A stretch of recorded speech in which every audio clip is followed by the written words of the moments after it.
Mayroon pong mga kubo dun, oh. May din pong mga aso.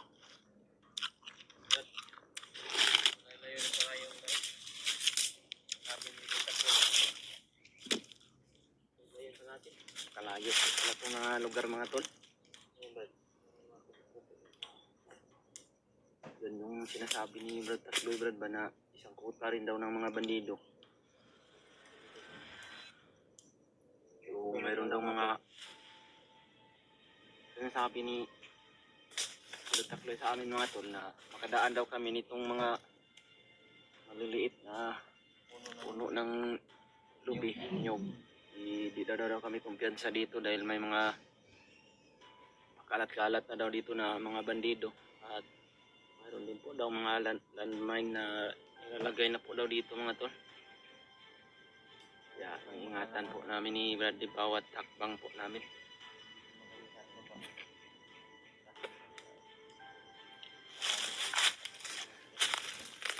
Mayroon din mga payag doon Brad. Marami pala ng mga dito sa bundok na to.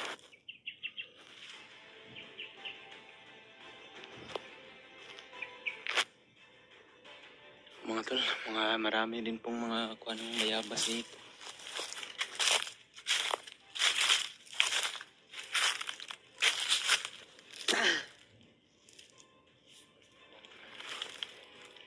Hindi tayo dadaan dyan Brad. Delikadong kalagayan natin dyan. Tingnan namin yung mapa ganito. Sa kaliwa. Dadaan tayo siguro sa ilog. Pinadala sa amin sa ilog tayo dadaan para shortcut ba. Hindi tayo makita dahil dito sa bundok kasi makita tayo dito marami ding mga uwak ba. Uwak, maraming aso. Nakatuloy lang kami mga amoy tayo. Ang bundok ko pa ng tinatarasan ba no? Training camp siguro nila yan ganda. Lakbuhan nila ba?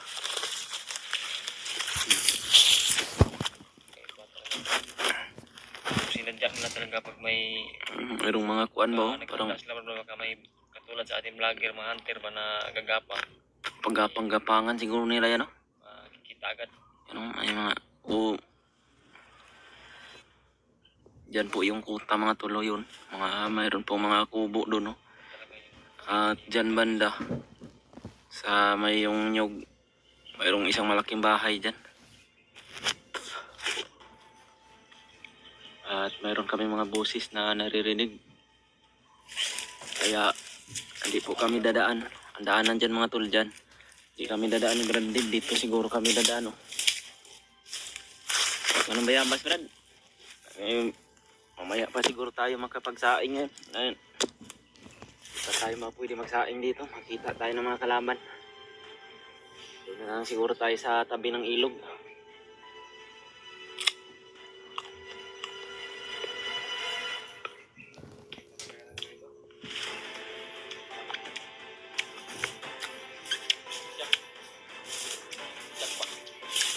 Yung bayabas mga tol. Tubo sa bundok. Dahil pag Brad, kakainin natin yung liso. Tapos pag magkuhan tayo nito, magbabawas. Yung ano naman ito? Magiging naman itong puno ng bayabas. Magsimilya na ba? Ito baka tumilang to ng mga bandido ba? Noon. Bunga na, kain natin tayo yung mga bunga ba? Kami na naman yung mga ginumilan talaga ito ng mga bandido. Sabi ko mga kumakain dyan. Tapos tumubo, kaya nagbunga. Sarap din.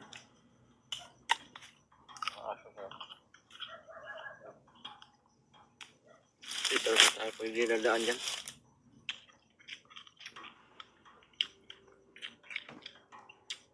Dahil nasa harapan kasi kami mga tol. Pupuntahan namin yan, ngunit sa likuran po kami dadaan. Dahil sabi po ni Brad Takloy. Ano yun? Sapa ba daw? Sapa daw. Dahil sa likuran yan, Brad. Mayroon mayroon daw mga kwan dyan, mga yung malalaki pa daw ng puno ng kahoy dyan, bagubat pa masyado. Kaya hindi tayo makita kung doon tayo siguro dadaan. Kain na kami ng mayroon mga kamayang gabi. May baon naman kami dito na pinili namin ito na. Mamaya na kami kakain ng sarap. Nadya namin na marami-rami yung baon namin na pagkain para tagal na tayo pagbaba. Binta dito sa bundok. Hindi naman po kanina na bili talaga ng pagkain. Ako, buka. Alam mo po, ano kayo? Ako, balik Commute na kami po kasi hindi na magmotor kami patungo dito. Wala ring motor si Iba dyan. Andre. Ano na? Parang may panday ba naman?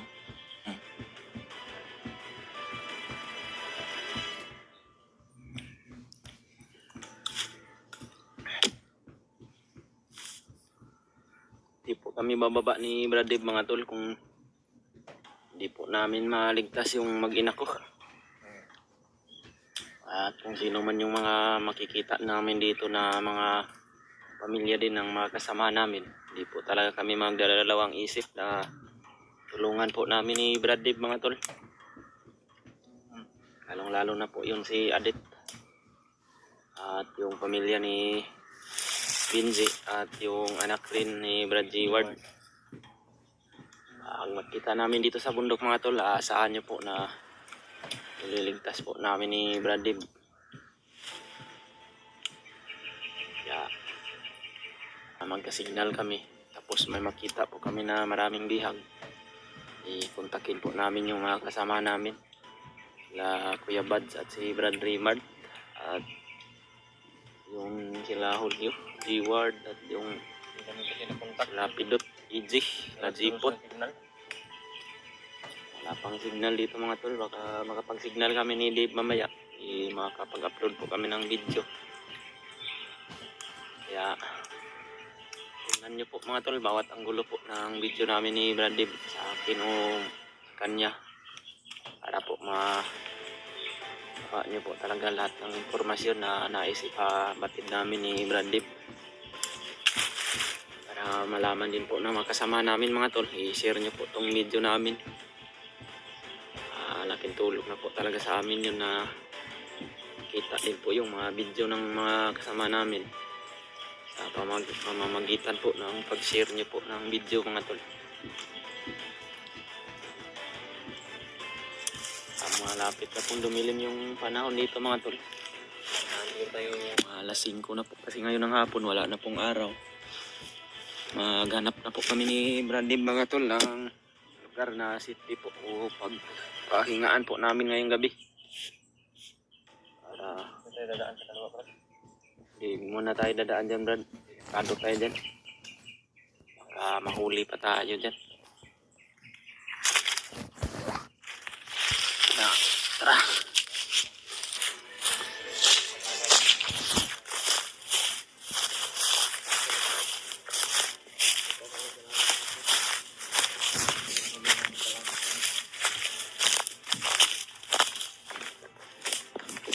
Dito siguro tayo Brad.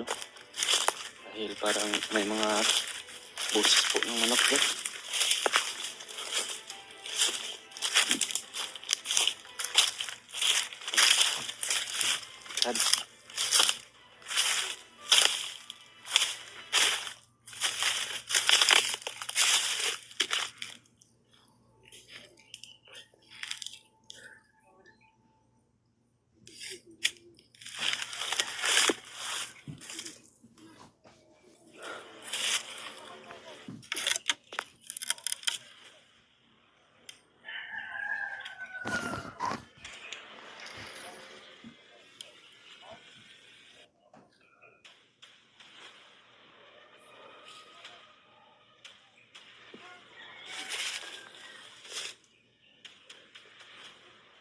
Maganda sana dito magpahinga mga tol.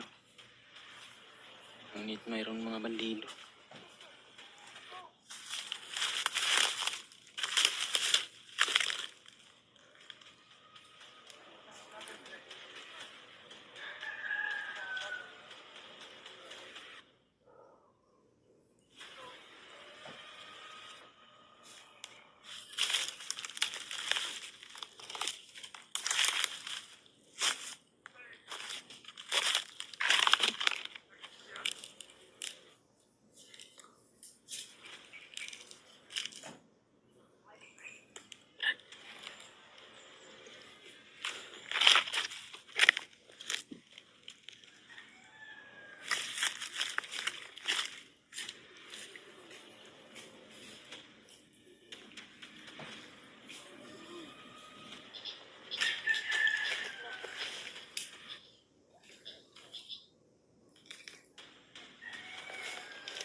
Brad, patayin na lang natin siguro to lahat, Brad. Patayin na lang natin yung dalawa siguro. Para mabawas-bawasan na rin itong mga kalaban natin ba? Eh, tirahin mo yung dalawa doon.